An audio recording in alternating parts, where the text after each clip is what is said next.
Donc bonjour, je me présente, je suis la fille de DB écrivain Daniel Batistuta. Mon métier, futur chef de cuisine et photographe amateur. Papa, pourquoi avoir écrit ce livre? Oh, c'est pour moi peut-être une façon d'exister et une envie aussi d'écrire. Bon, peut-être un peu tard, mais d'écrire. Je l'ai commencé en 2002 et bon, il s'est passé pas mal de choses et puis j'ai arrêté. D'accord, donc je pense savoir pourquoi. Mais ce que je me rappelle, c'est que tu travaillais tout le temps, soit à ton travail, soit à la maison. Donc du coup, comment tu fais pour le finir? Ah, bah, c'est tout bête, hein. C'est tout bête. J'ai eu un accident sur un chantier avec évacuation des pompiers. Et pendant 2 ans, bah, j'existais pas, j'arrivais pas à marcher, j'arrivais pas à me mouvoir.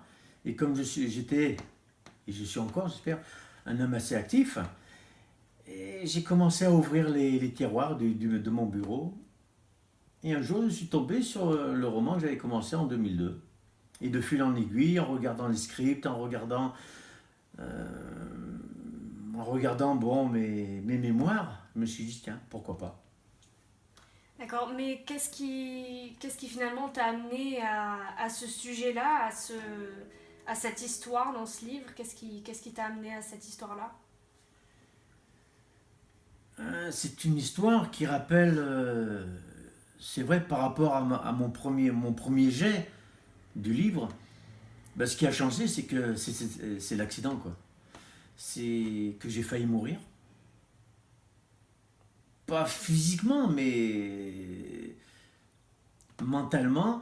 Et je voulais faire ressortir qu'après la mort, ou un semblant de mort, on peut revivre. Mhm. Voilà l'histoire. D'accord. Donc, effectivement, donc, ton livre, c'est un inspecteur qui enquête sur sa propre affaire et qui, pas à pas, découvre qu'il est impliqué, pas directement parce que ça se passe il y a 75 ans, mais qui est plus ou moins impliqué dans une certaine histoire. Qu'est-ce qui t'a amené à, à amener ce personnage-là dans cette histoire-là, dans tout ce cheminement, dans tout ce cheminement-là? Qu'est-ce qui t'a amené à ça?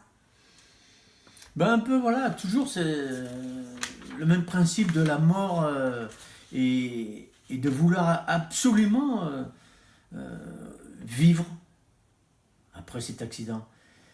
Et pourquoi un policier? Ben bon, peut-être en prenant l'exemple de mon frère Mhm. qui était dans la police, quoi.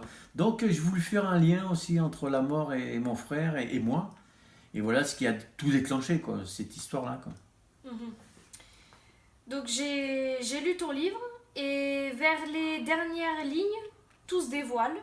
Donc tu cherches à créer une certaine intrigue tout le long de ton livre. J'aimerais savoir s'il y a d'autres livres en préparation ou pas. Est-ce que tu vas amener autre chose? Ah oui, il va y en avoir d'autres. Mais bon, maintenant, bon, ben, vu que ma vie professionnelle s'est arrêtée, et que, ben, avec ta mère, Christine, vu que, bon, je suis toujours quelqu'un d'assez actif, on a trouvé le moyen d'arranger les dépendances de nos propriétés pour créer donc un gîte et des chambres d'hôtes, la Terre des Prés. Et pour avoir d'autres livres, oui, d'autres livres qui vont dévoiler très certainement une petite partie de ma vie, et toujours sur un thème de policier. Et voilà, quoi, tout simplement. D'accord, très bien. Bon, ben, je te remercie beaucoup pour cette interview et pour les informations que tu m'as données sur ton livre, sur tes prochains écrits et sur tes projets futurs. Ben, je te remercie, ma fille.